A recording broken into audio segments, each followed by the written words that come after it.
So these are the last days. Yes, the mystic man, Peter Tosh.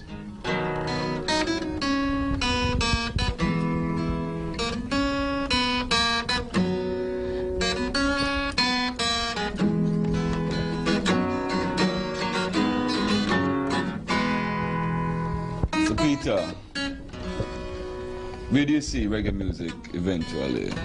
Like saying about within the recent immediacy or immediacy of the dispensation? Well, right now, reggae is on the final run of the relay. See, to progress. See. Because the race is not for the swift. True. Neither is the battle for the strong. But it's for who can endure. Reggae has been in this race for so long. See? And the runners have been running for a very long time. And the competition have been very stiff. But irrespective of the competitions and the obstacles, see, and all the forms of, humiliations and degradations that reggae go through. See, reggae has been right now the foremost runner in the race because everything else in the race is fading. See, economically fading is causing a catastrophe in the record business. See, which I know. So soon and very, very soon, just around the corner there, reggae on the front line.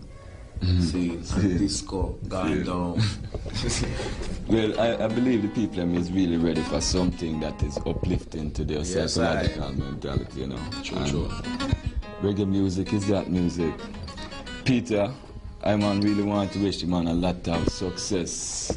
Yeah, start into the runnings. And everything that you do, and I genuinely appreciate the man coming back. Every journalist come to me, I always want to say, now that you are the new king of reggae, I don't like hear that. I don't want to tell me that, because I am not new. See, I am as old as the sun. From the earth was reincarnated millions of times and still doing the same work, see, musically. And I don't want to be looked upon as no superstar, as no king, as no... My music is just music. It is a message decorated with music for the awakening of people's consciousness onto certain levels of reality. See? And those are the things that I want, people to learn of me. Leaders always, what goes up must come down. Yes. Higher the monkey climbs. Yes, I am exposed. In other words, you don't want any label at all. You don't want to be called anything. No, I don't want no name. I don't want no title from men. Because I don't work for men. I work for the Almighty. See, men want to put you in places where they think you look like you should be. Label. See? Then it's easy. The future with me is in Africa. Because we can't take the discrimination. See?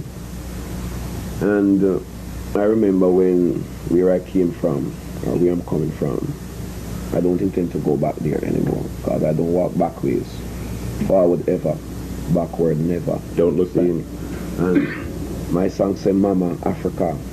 It's just telling my mother Africa that I am coming home. See, I am sick and tired of being abused indefinitely, indirectly and directly, diplomatically, condemned, humiliated, brutalized. You see, and the amount of plots on my life daily continual. But that don't put me in fear. I'm not going in exile, because they can't do me nothing. My father gash lightning and thunder, heart attack a guy. See? So if a guy thinks he can sit down and try to bring his evil devices to pass upon my head, it's impossible. Because you know why? The sun shall not smite I by day, nor the moon by night, nor the pestilence that walk by day, nor destruction that wasteth at noonday, nor destruction that lurks in darkness. None of them can do I no wrong. See? And that is my move. so heavy because people will dance. Right. See? The audiences are growing. I mean, you're playing now for 10, 12, 30, 60,000 people. See? Do you like trying to reach that many people at once? Is it possible? Yes, man. As much people. I played before 200,000 people too. Yeah. And when playing before them is people who are die-hearted rock fans, but because of the spiritual ingredients and the so-called political contents, because most of the rock people are people who are revolutionary minded musically. See, they like to listen to music that are what you would say banned on radios, or they like those kind of things. And well, getting across to those people is very, very great. See? Is there any pressure at all on you from the bottom line end of things? You know, the record company, we got to sell 1 million records. To get your records out sooner, to get your records out more commercially, to go on the road, do you feel a pressure at all? No. You're very comfortable? Not directly. Right now, I think because my music is political, there isn't not enough energy by the companies, because it's the same general shit stream irrespective of who you're working with. See? And I am no respecter of persons when it comes to definition of my character, see, or underestimation of my ability. See? Well, I work with the companies, and all the promotions that been going on and the recognition that the music has been getting, it's not because of the energies that the companies has been putting behind the record. It's because of my potential, my ability, and the ingredients that I put in. See?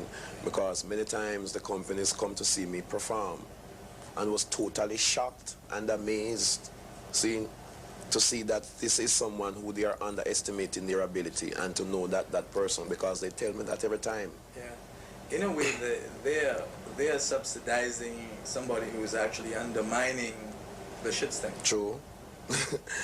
That's a wonderful thing, isn't it? Yes, very, very, I tell you that. And a very diplomatic procedure too.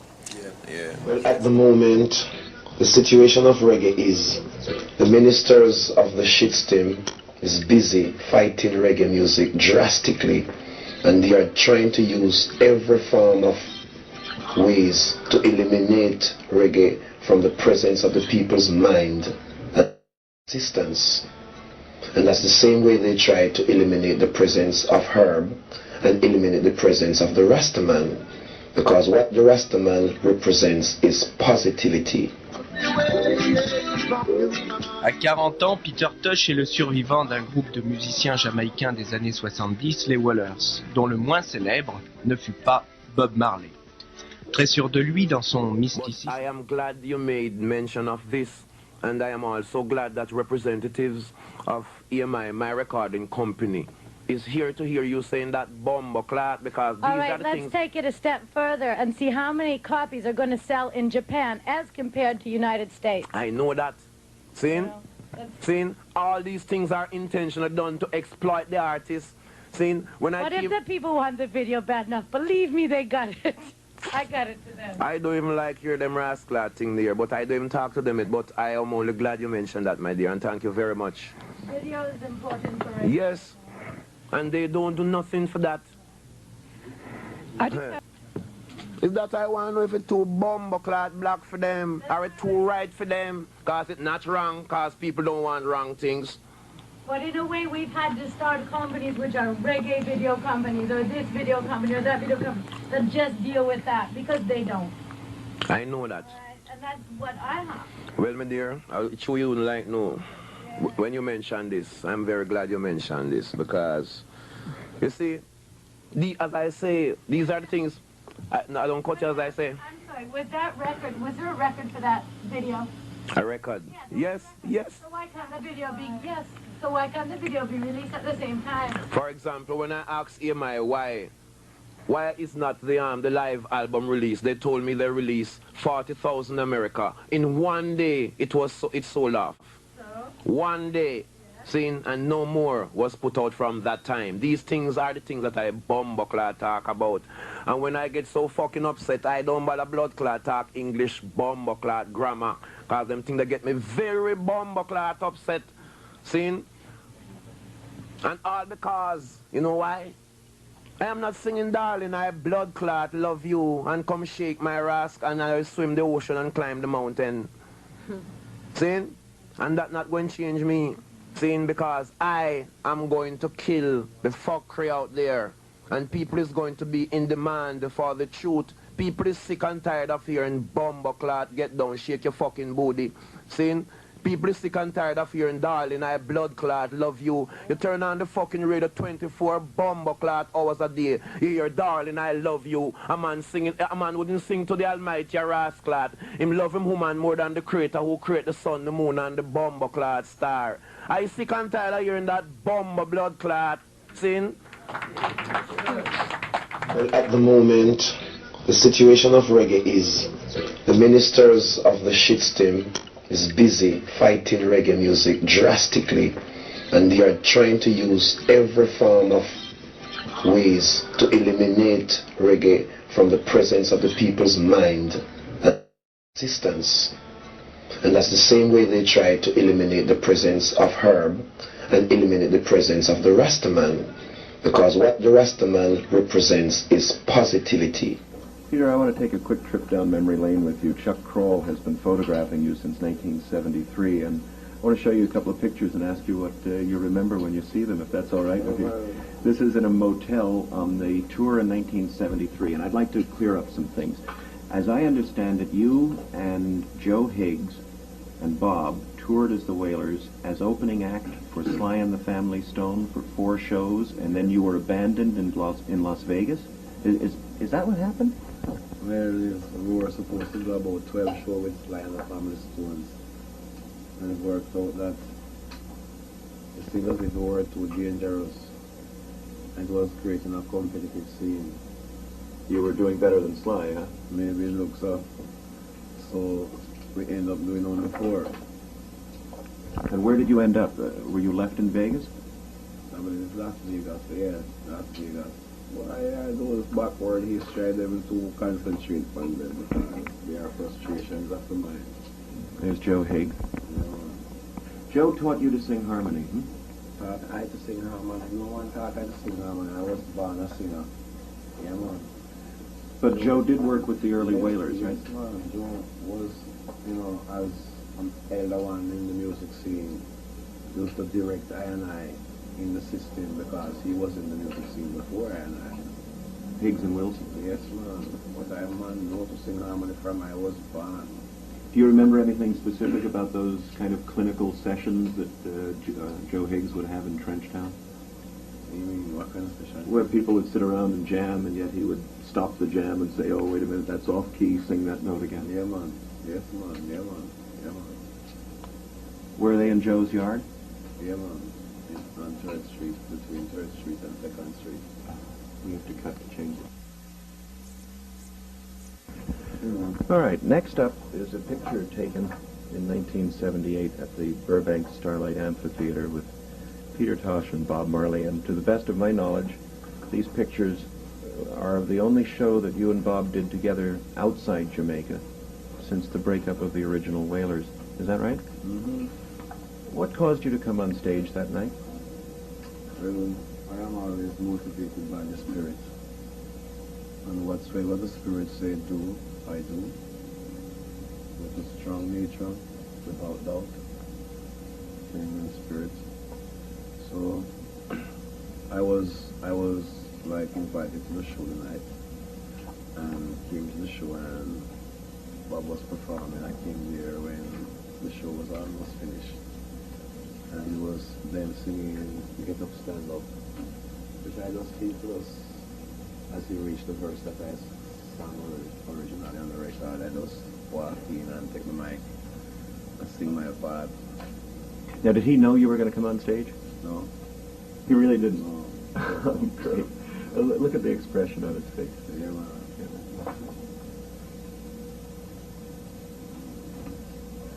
What did he say to you after the show? Well, I remember one thing he said. He came to me and he clapped my hand. And I said to him, no, he held out his hand like this, and I clapped his hand and said, "Oh, feel that one." 3 days later the poet died. But don't feel no way. That's just how it goes. What we can do towards the others.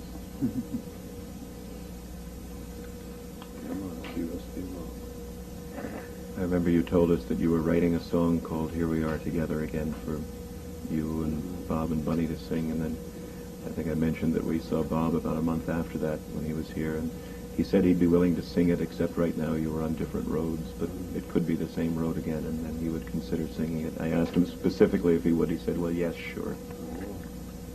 Well, it is of the past. That would be very beautiful if it was manifested. Know that it could not be manifested because of spiritual reasons which our eyes physically cannot see. We will not even debate the subject. Speaking of books, though, I understand that you may take a little time out from the music business and write a book yourself. Yes, I'm in action doing that right now, because too much people writing books off eye and waiting to write books off eye. And I have never written a book off of myself yet. And all of them is doing for commercial reasons. See? And then at the same time try to prove me uncommercially unsuccessful. What's the book going to be about? Is it your life story? Is it about the music business? Is it about the Wailers? Well, it will be everything, because my life includes everything. Seeing the Wailers, my community-real environment and spiritual environment and all these things from church till now. So it will be a Rastafarian book? Yeah, exactly. What was your impetus to finally start work on a book? What pushed you into that act finally? Well, as I said, there are so many people writing about me. And what the people have been writing is propaganda and public mischief, or what they imagine about me, or what they hear about me, or what they think about me every time. Because many of them haven't got the guts enough to sit down truthfully and reason with me, to know the facts of my life. See, they only judge the book by the cover every time, and they write. Well, I am going to write some of the facts of my life, because all the facts of my life cannot be written in one book.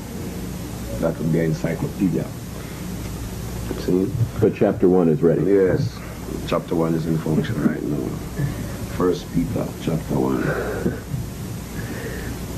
Are you going to do any prophesying in the book?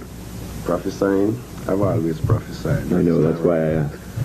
Well, we don't know what the future holds, because sometimes these things are not intentionally done. They just happen. So we don't know what the final conclusion of the book may work out to. Saying, but then again, what is to be must be done. The message I deliver is just the same message I've been delivering from the first album, Equal Rights and Justice. And people dance to it. Nothing has changed. Yeah. Let's talk just for the last bit about the experiences you've had with people who do not understand the herb. Yeah. Or seek to reach at you adversely because of your message, okay, your strong position. In Trinidad, you were busted some time ago, or there was a question around that. In Jamaica, you've had several occasions when the guys have trampled on you. What is your general philosophical reaction to all of that? Will that come to an end? Yes, it must come to an end. Because, as it was said, irrespective of the circumstances that are taking place on earth, the people are those who are dealing with the Creator and are dealing with equal rights and justice to its fullest, and are dealing with something that is constructive towards human awakening and uplifting. Those people will be humiliated. But as it was said, it was prophesied that after all these humiliations, it shall be honor, power, and majesty. See? And no force on the earth or under the earth can stop the recognition when it's supposed to come. Because what will make it come if the person is determined to continue the struggle and is certain of what he or she is dealing with, and know that what you're dealing with is profoundly right, then it is right for you to continue. See? And you will continue. Yes, yes, till it ends. As well. Yes, must be torn down, and equal rights and justice must be handed down. See? Thank you very much. You're welcome, man.